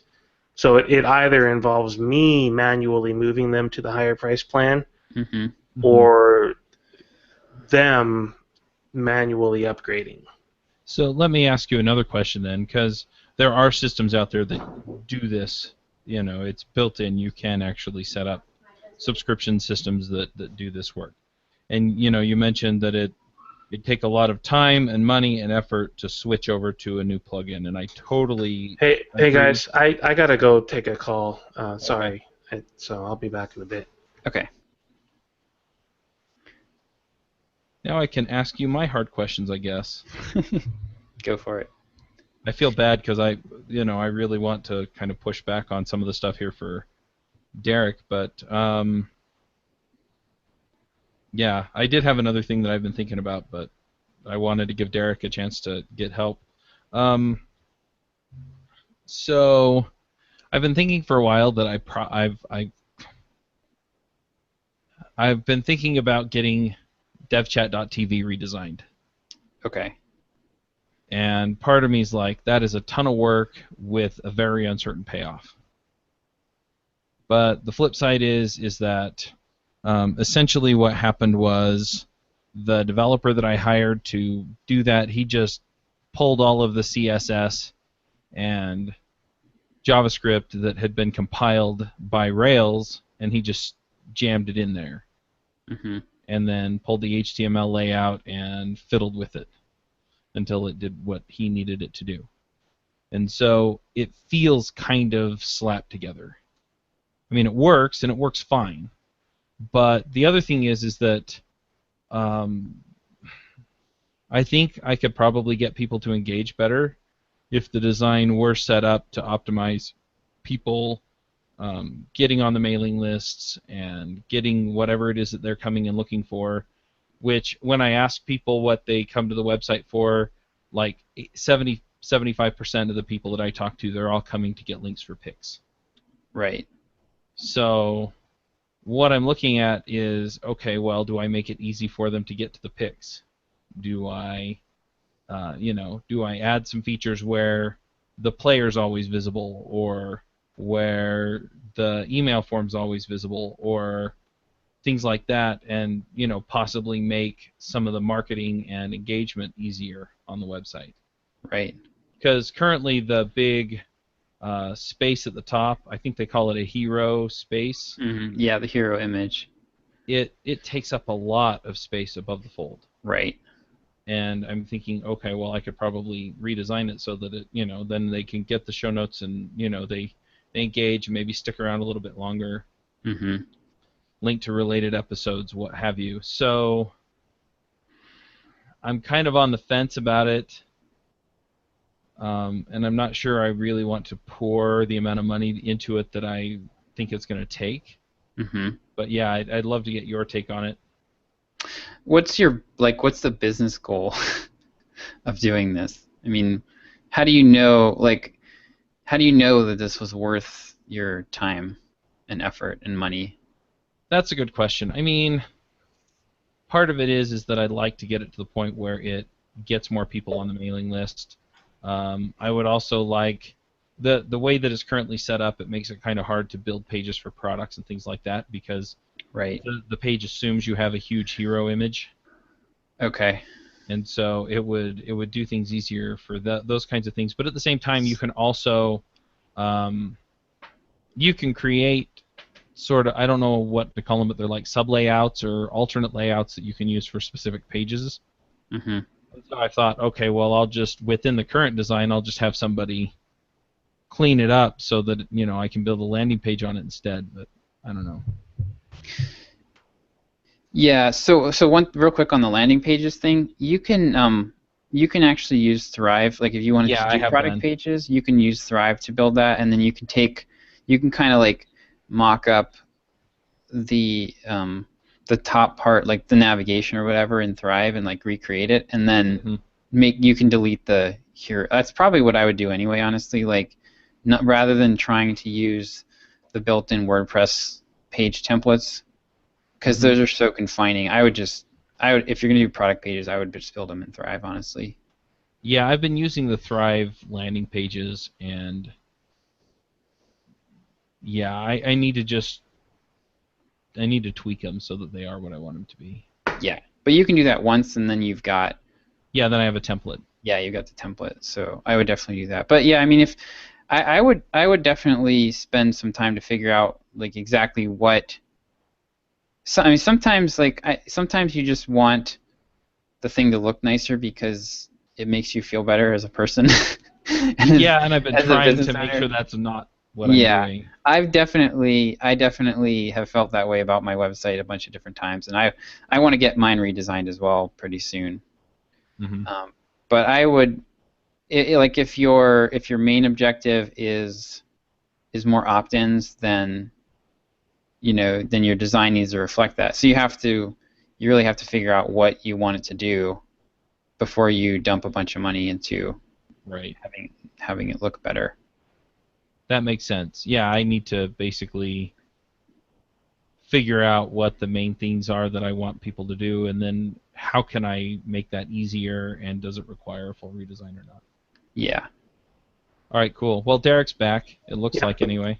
I am. So Derek, what I was driving at was basically, if Restrict Content Pro doesn't give you the features that you need, and there are other systems that will, what other opportunities down the line are you giving up by sticking with it? Yeah. And effectively, I think you need to evaluate that and decide what it's going to cost you down the line to stick with it versus what it's going to cost you to move now or move later, and then figure out, okay, maybe it's not the right time to move now, but you're probably going to have to in the future, or maybe it is the right time to move now, or maybe you figure out some easy or not prohibitive way of just sticking with Restrict Content Pro and make it do what you want. But I would look seriously, because it seems like part of this conversation keeps coming back to that. I would look seriously at some of these other systems and see if you can find one that will do what you want, the way that you want, and then, figure out, okay, what would it take to migrate, and is it worth actually doing now or not? I looked at a lot of membership plugins before buying this one, and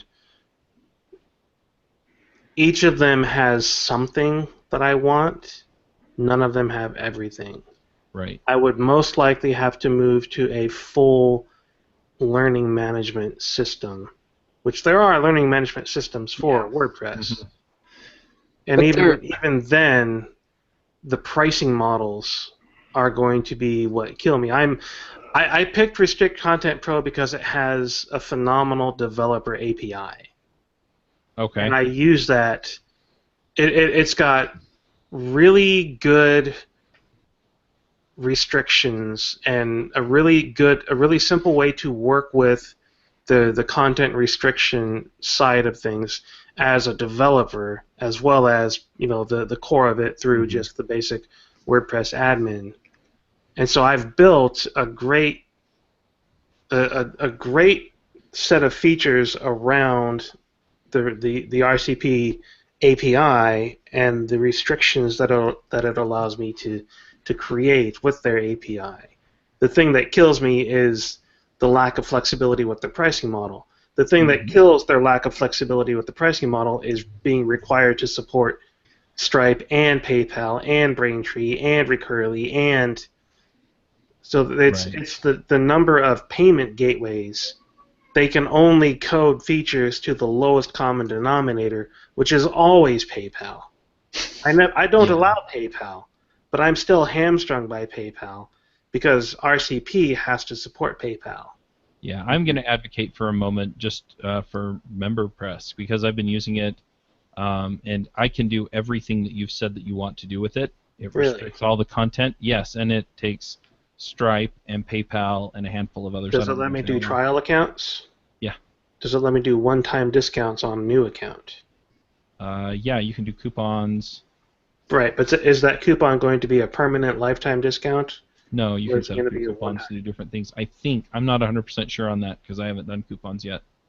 But I'm pretty sure that you can set it so that it's the first payment's this and the next payments are this. Yeah. Oh, I can do a first payment discount, but I'm talking about a one-time discount. Like Restrict Content Pro lets me set up if I'm doing a monthly subscription, I can put in a sign-up fee. And I can either say it'll cost you $50 to sign up plus $10 a month, or I can say, $10 a month, but your first month is free. Yeah, you can do all of that. But I can't say, here is a one-time discount code. That is, it doesn't work on discount codes for that. That is the actual plan. The plan has a sign-up fee. It's not a discount code. I'm not sure if I follow completely, but yeah. It just take discount codes out of the equation. Mm-hmm. Don't imagine a discount code at all. Okay. The pricing plan is $10 a month with a $50 sign-up fee. Make sense? Yep. All right. So now my sign-up fee is negative $10, which means your first month is free. So they have an actual sign-up fee field inside of the plan.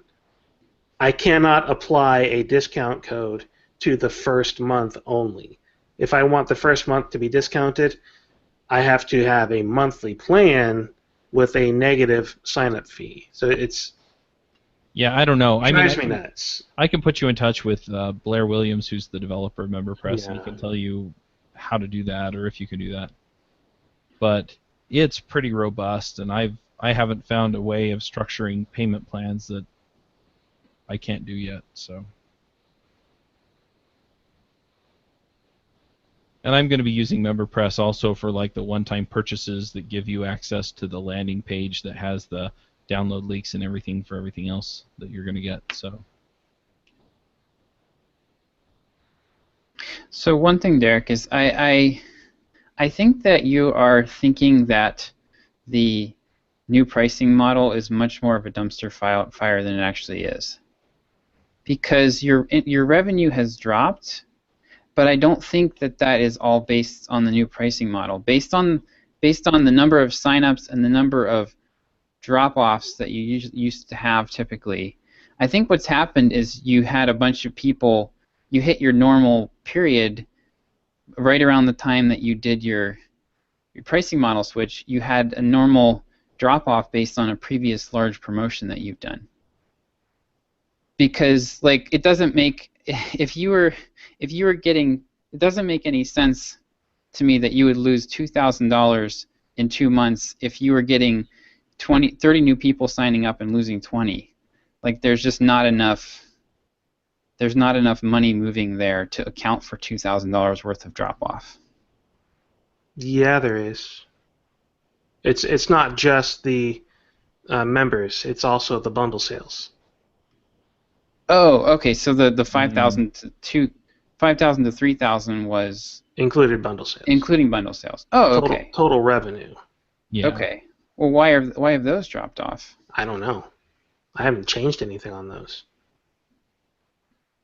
So that's not a reflection on the new pricing model at all.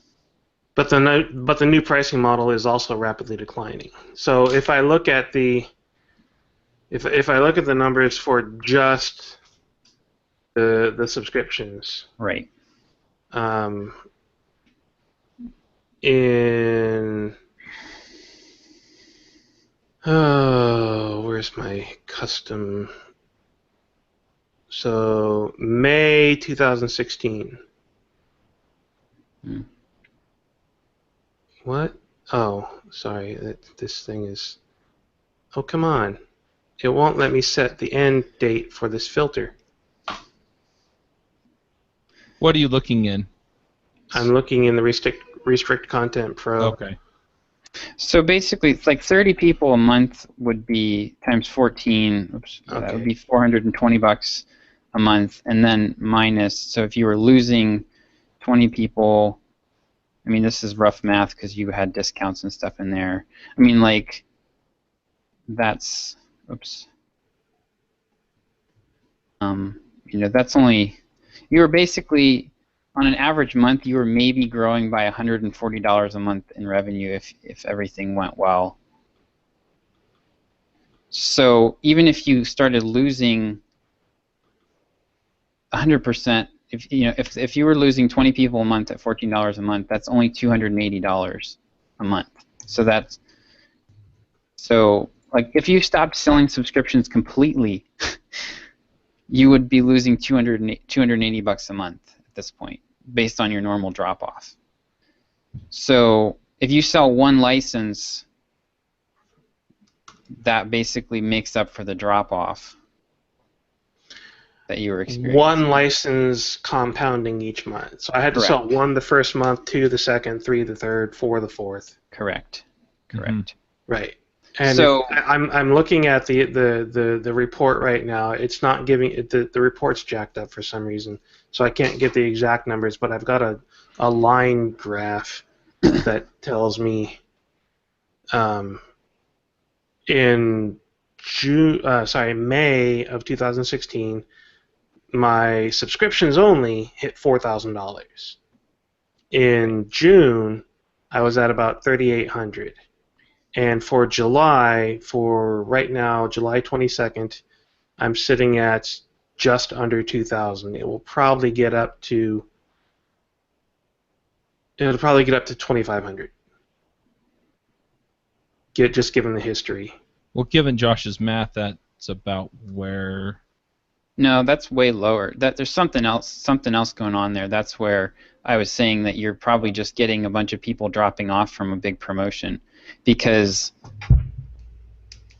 there's no way that you lose like $1,000. Oh, $1,000. I only heard the 200. That's 71 subscribers in 1 month. So that's a big. So there's something else going on there. But Derek, what do you need? I mean, like how much cash do you need to feel better about this? Like, can we reverse engineer our way?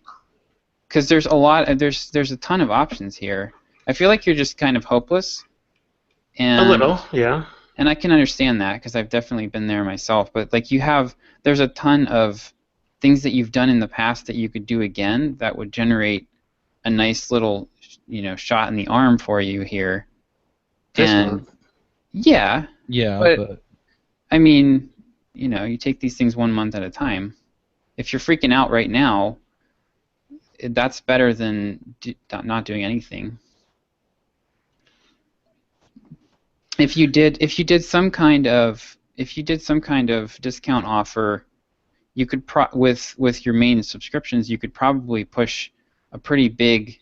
Because what you would so like go back when was the last time you did one of those? My birthday, September. Okay, September. And do you remember how much you made off of it? Like how many new subscribers? I take that back. I had a big push in April just before making the pricing change. Right.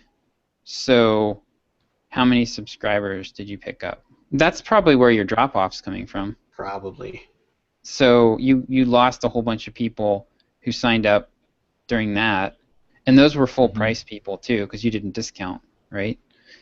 So like the 2 to 3 month decay that you tend to see is hitting right now, and that's where all that's coming from. Mm-hmm. So, and then so you've gotten 5 or 6 people that have signed up for the new pricing model. Next year at this time, they're going to renew, and probably 1 or 2 of them will renew. if not more. So you've got, the problem is you've got this like huge lag between the two, between that and your next renewal, to where you start to see some recurring revenue. So, yeah. So if you got, do you remember what did you get in April? Like how many subscribers? Let's see. Sign-ups. Yeah, so that's where you hit your peak of 4,000. Then was right after that. Man, this freaking ballpark it. I mean, was it 40, 50? 40. 40. So, and then your customer value on that's like, what was your average customer value on the old pricing model? $10. 10? Yeah. Really? Yep. Over the lifetime or monthly? Oh, monthly. Yeah. What's like the what's their like? Was it like $30 or $40, right? It was like 65. Okay, so 65. So your last promotion basically netted you $2,600. So if you did a discount push now at like 197,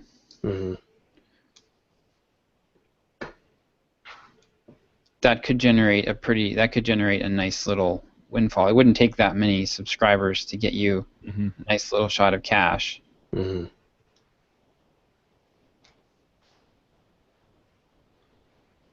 I mean, your big problem here is that it's just freaking hard to convert people to this subscription model. Right. Which is why I've been trying to push for the bundle sales. The goal was to spend the last 2 months building a boost in the arm with bundle sales. Right. To get the cash flow that way so that we could move forward with the get people into the goal is to get people into bundle sales, and once they're in the bundle sales, then it becomes easier to show for them to see the value of the full membership. Right. Because they already know the value of the screencasts. Could you do could you rerun one of your existing promotions for your bundles?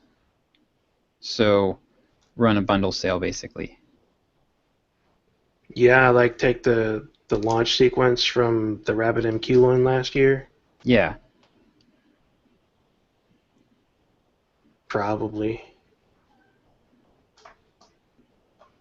And that's one. I mean, honestly, like that's what we have. You can automate that too. If you reran that and it worked, you could just set that up in Drip to run every 60 days once people subscribe. And then you'd be hitting them with that 60 days after they come on board. Yeah, that has not worked for me. I've got that launch sequence automated right now as when you get into my mailing list from any RabbitMQ blog post, that's what you get. You're on that sequence, and it doesn't sell very many, 1 or 2 a month, which may just be a traffic problem. Yeah, I think that's how many people are going through it every month. Yeah, I don't know. I'm not even sure how to find that information. Yeah.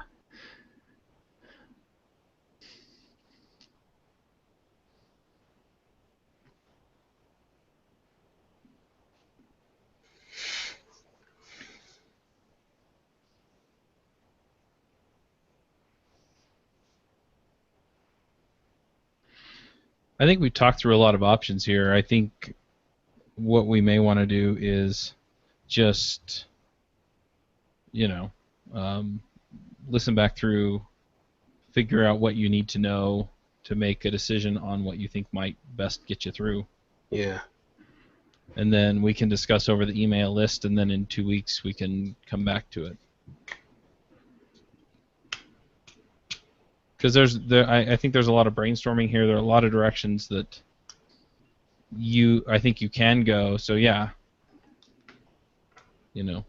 what are the blockers? What are the actual numbers?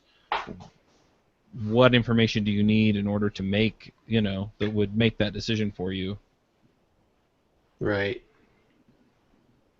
And those I think at this point you have no confidence that anything's going to work. Yeah, I don't, because everything that I've tried has failed. I mean, that's the crux of the problem, of the crisis that I'm currently having. I continuously try things that are supposed to work and they don't. I mean, when I get to this point in code, it's okay, I'm looking at a new framework. But I very rarely get to this point in code. It's a huge part of it is just mental blocks on me, and I understand that. I have continuously looked for ways to get past these mental blocks. I mean, when I sit down and write code, I run into failures, and I end up feeling like this with my projects on a frequent basis, and it's just a matter of stepping away, plowing through something later, and figuring it out. And I don't know how to do that when it comes to marketing, because I don't understand why this stuff doesn't work to begin with. I mean, code, there's always some logic, there's some reasoning, there's something that I missed, and I just need to find, just need to trace through the problem until I dig deep enough to see it. But with marketing, it's people, not logic. I think a big part of the problem is that you're declaring defeat too early on some of this stuff. Like the course, so the JavaScript this course, I would bet money that it will work to some extent. Once you get enough people through it, it's going to work. You'll get some percentage. And so, to say that it's not working is just because it's not working as well as you want it to, it's not necessarily the same thing as completely failing. And everything that you've done has not failed. You have a business where you're making, as $3,000 to $5,000 a month.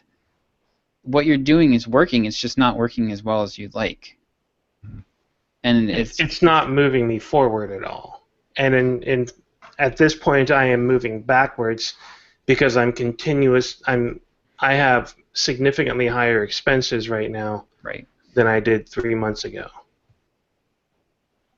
And those expenses were supposed to be an investment to allow me to move the business forward. Right, and so the expenses are a big part of why you're panicking. I mean, I could solve this problem today by firing all of my editors. That would save me $1,500 to $2,000 a month. And then I would be stuck with 20 hours a week of video editing because I'm slow. I'm having to do that right now. My primary screencast editor is out of town until the end of the month. So I spent an hour before getting on this call editing half of a screencast after spending an hour recording it, after spending an hour preparing for it. So I mean this is, it's a lot of effort, which is why I hired people to do this, because I can spend that hour and a half preparing and recording and then be done with it because I've got an editor that will take care of it for me. So I don't want to get rid of my editors because they do better work than I do and they do it faster.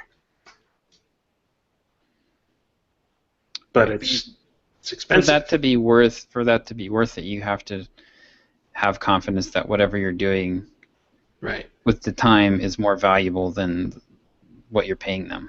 Right, and right now I have no confidence in anything that I'm doing. My confidence in my ability to make any of this marketing stuff work is like next to nothing right now. I mean, I guess the best option right now would either be rerun one of the old product launches to my mailing list, or a sale on the subscriptions. Right. Or yeah, coming up with some way to do your video dropped out there for a second. What about a one-time, so like rather than discounting your full price membership, what about a one-time limited access type of arrangement where you basically sell people 30-day access or something? So for like, well, that's what we talked about earlier with me running into the problems with the platform I'm on. Is there any other way that you could hack it together? Because could you have people pay with PayPal and then manually create an account and restrict content pro? Like, is there anything? I can get people into the system easy. I can give people a 30-day discount or a 30-day trial for however much I want. That part's easy. Where it becomes manual is once you're done with that trial period. Yeah, no, I understand. At that point, there's no automated way for me to move people. Yeah, they've got to sign up again, basically. Right. Or I have to manually move them. I mean, they don't have to sign up again. They have to re-enter their credit card information. Right. Yeah, which is I mean, that's the hard part. Getting people to do that is the hard part. Yeah. I mean, so just to generate short-term cash, that would be one thing you could do, would be to just sell like a 30-day access, like like a limited time access to just get some cash in the door, and that could potentially shake out into a few more subscribers, because that way you don't have to. I'd like to not do the discount on the big membership if possible. I don't want to do that either. That's one of the big no-nos that we kept hearing about at MicroConf, and that was one of the big drivers of moving to the current pricing structure. Right.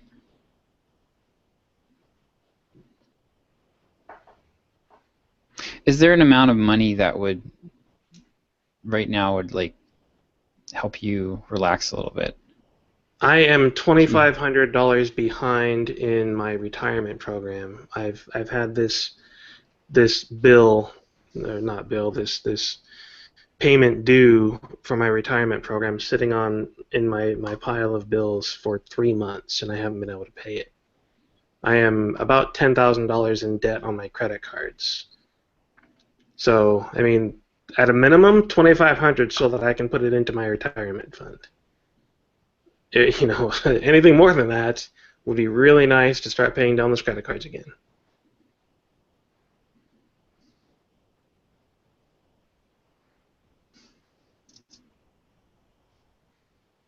I mean, I brought in $14,000 with the RabbitMQ over.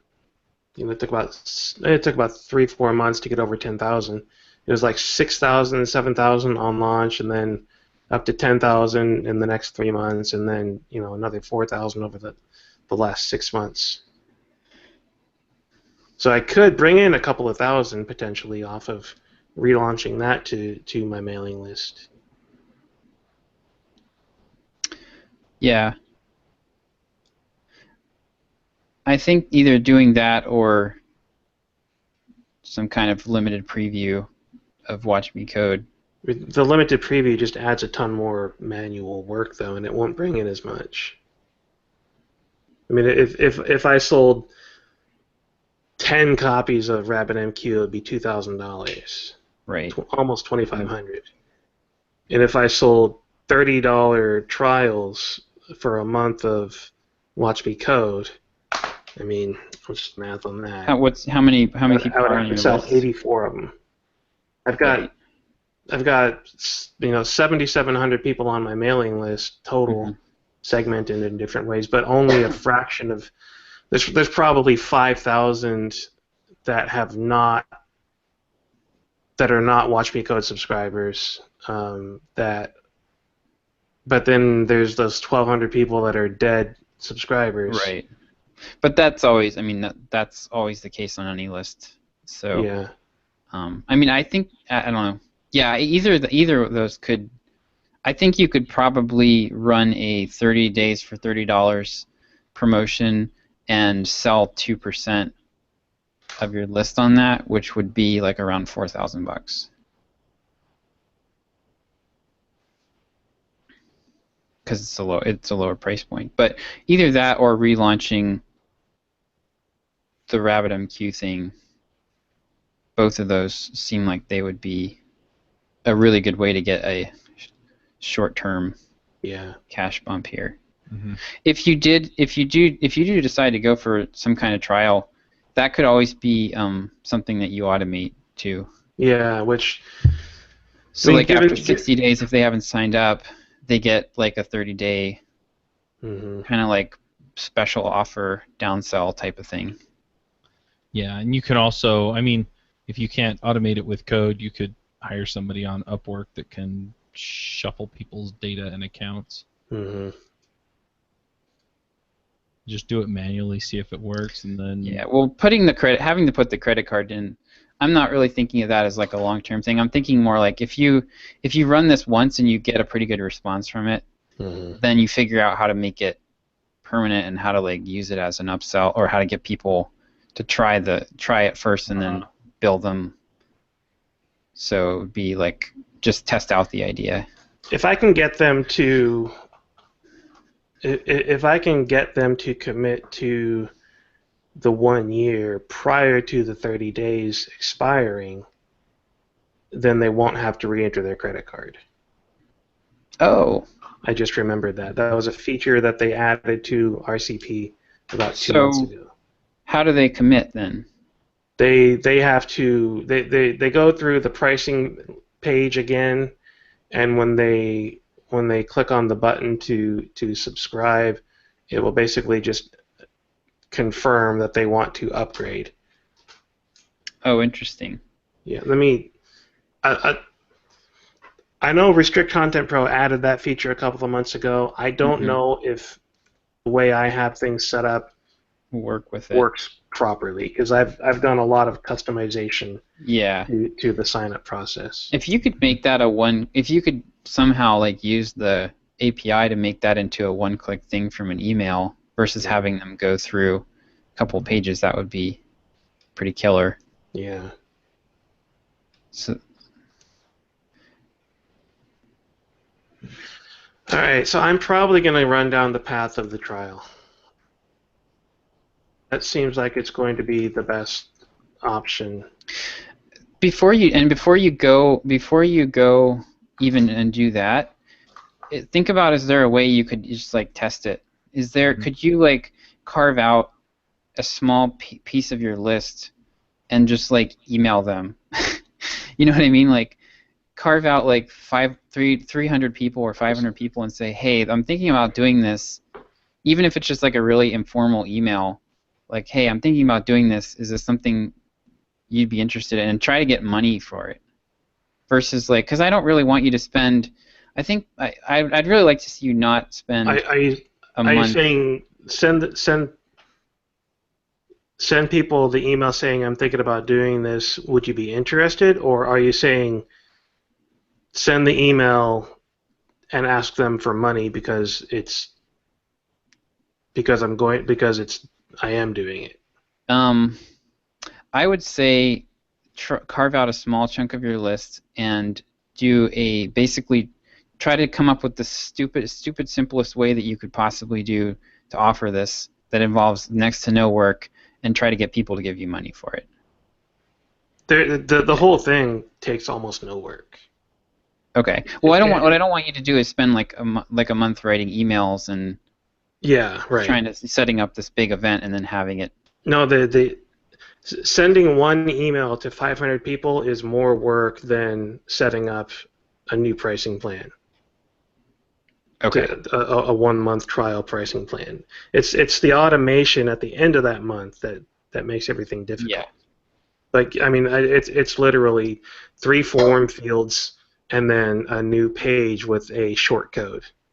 That's like, I mean, I'll have that done in half an hour. And then writing those emails is going to take me 2 or 3 hours. Okay. Well, do it to a small part of your list so you don't feel like if it doesn't work at all. Like if you send it to 300 to 500 people and you get next to no response, then don't do it to your whole list. Right. Mm-hmm. Because you'll just be like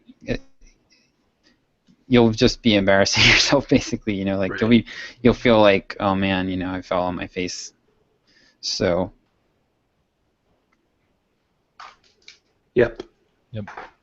Okay, so I'm going to have to test out, I'm going to have to check the upgrade process to see if it actually works.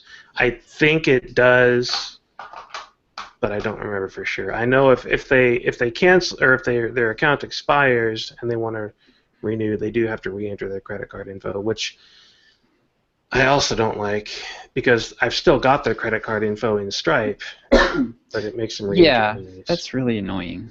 Yeah, again, it's the lowest common denominator. I did look through MemberPress real quick while we were talking, and they do offer trials on their discount coupons. So maybe MemberPress is long-term the better way to go. I would have to see what kind of API they have for controlling the content. I think you should find something, like, before you do that, you want to figure out if this actually works, right? Like, so. I agree. Yeah. But yeah, okay. So how about this then? If you can figure out the payment issue, you know, whatever the back end's going to look like, and then just do a 48-hour. Hey, I'm doing this 30 days. It's like a promotion, right? It's 30 days for $30 or however you end up pricing it, and it's 48 hours only. And figure out a way to prevent them from getting to that page after that time. Oh, that's easy. Deadline funnel. Yeah, there you go. And just make it, and then if it works like crazy, then you can automate it. If it doesn't, well, you'll make some money off of it.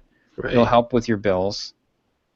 And I mean, I think having something like that in there will help you sell the bigger subscriptions long term. Right.